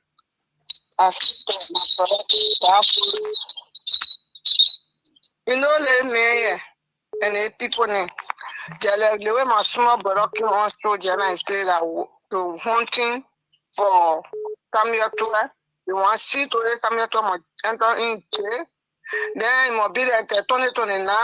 Then we are going to we are in trouble with them and we're not happy.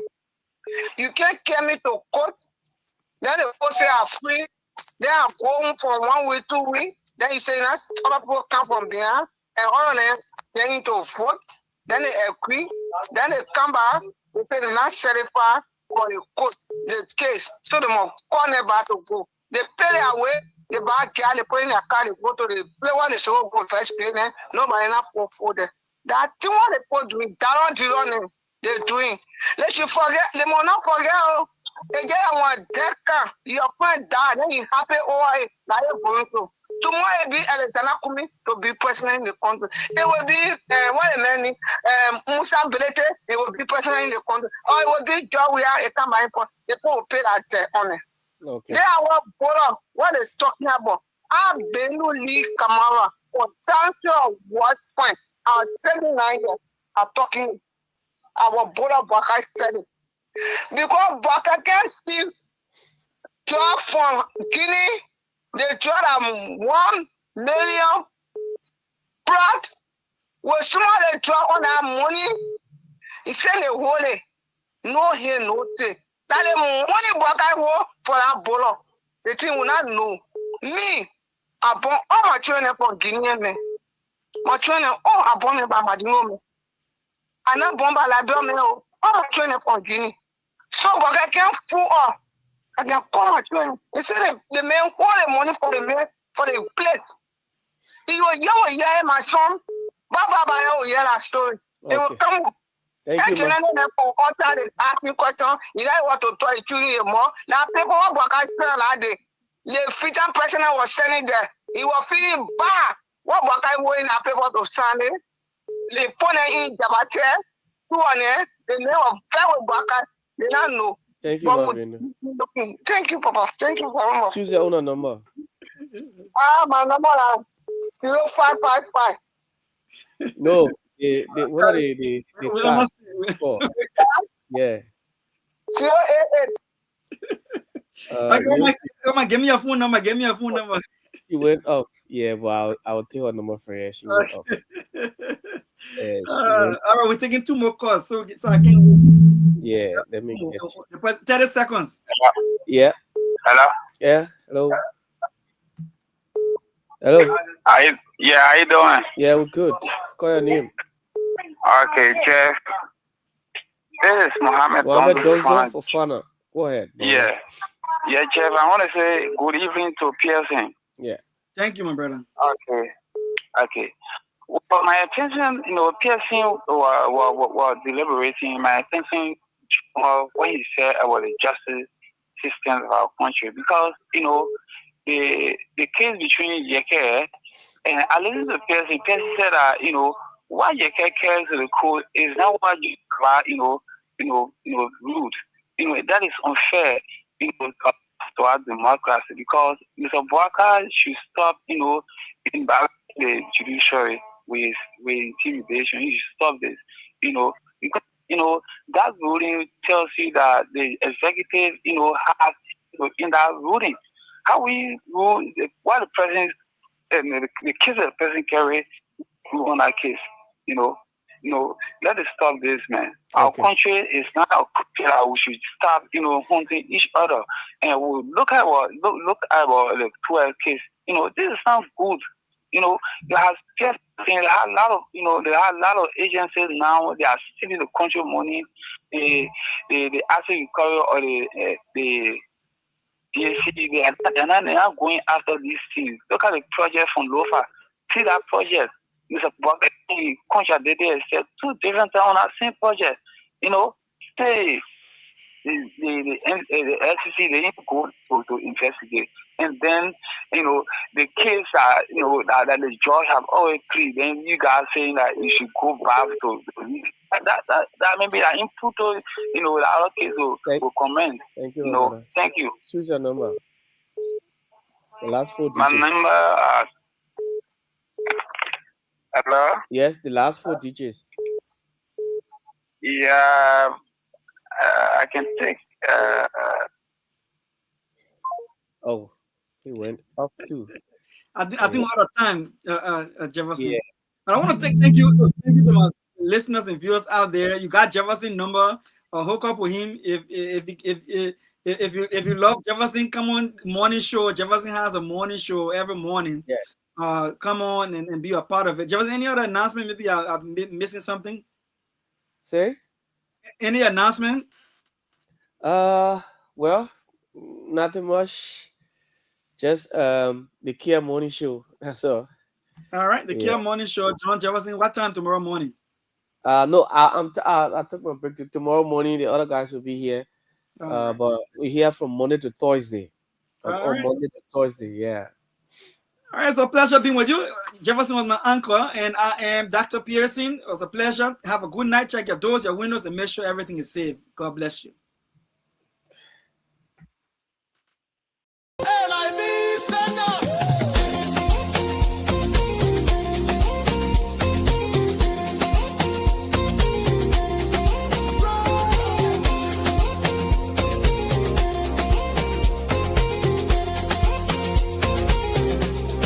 Take me back to Liberia, where the drums still play my song. Take me back to my homeland. It's the place where I